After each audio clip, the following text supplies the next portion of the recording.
আজ রাতে মাঠে নামছে বাংলাদেশ বনাম যুক্তরাষ্ট্র। যেভাবে ম্যাচটি টিভি এবং মোবাইল দিয়ে লাইভ দেখবেন খুব সহজে। দেখুন বিস্তারিত। আর কিছুদিন পরেই শুরু হচ্ছে টি-20 বিশ্বকাপ। তবে তার আগে যুক্তরাষ্ট্রের বিপক্ষে 3 ম্যাচ টি-20 সিরিজে মাঠে নামবে টাইগাররা। আজ মঙ্গলবার 21শে মে বাংলাদেশ সময় রাত 9টায় শুরু হবে প্রথম টি-20 ম্যাচ। দুই দলের এই লড়াই কোনো চ্যানেলে সরাসরি সম্প্রচার করা হবে কিনা তা নিয়ে ছিল সংশয়। তবে অবশেষে বাংলাদেশ যুক্তরাষ্ট্র সিরিজ নিয়ে মিলল সুখবর। বাংলাদেশ যুক্তরাষ্ট্র টি-20 সিরিজটি টিভিতে দেখা যাবে, তা জানা গেল আজ। বাংলাদেশের নাগরিক টিভিতে দেখা যাবে আসন্ন এই সিরিজটি। টেক্সাস রাজ্যের হিউস্টনের Prairie View cricket complex Bangladesh সময় রাত 9টায় শুরু হবে প্রথম টি-20। একই মাঠে 23 ও 25শে মে দ্বিতীয় টি-20 ম্যাচ খেলবে বাংলাদেশ ও যুক্তরাষ্ট্র। বাংলাদেশ ও যুক্তরাষ্ট্রের ম্যাচটি টিভিতে নাগরিক টিভিতে সরাসরি সম্প্রচার করবে।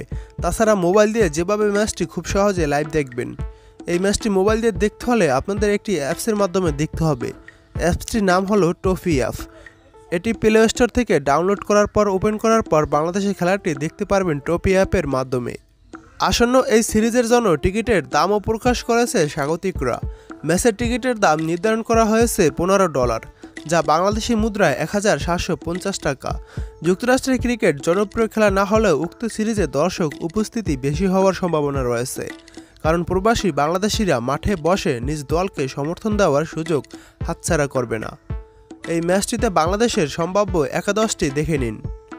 1 নম্বরে রয়েছে সৌম্য সরকার, 2 নম্বরে রয়েছে তানজিদ হাসান তামিম, 3 নম্বরে রয়েছে সাকিব আল হাসান, 4 নম্বরে রয়েছে নাজমুল হোসেন শান্ত অধিনায়ক, 5 নম্বরে রয়েছে তাওহিদ হৃদয়, 6 নম্বরে রয়েছে জাকের আলী অনিক, 7 নম্বরে রয়েছে মাহমুদুল্লাহ রিয়াদ, 8 নম্বরে রয়েছে রিশাদ হোসেন, 9 নম্বরে রয়েছে শরীফুল ইসলাম, 10 নম্বরে রয়েছে তানজিম হাসান সাকিব এবং 11 নম্বরে রয়েছে মুস্তাফিজুর রহমান।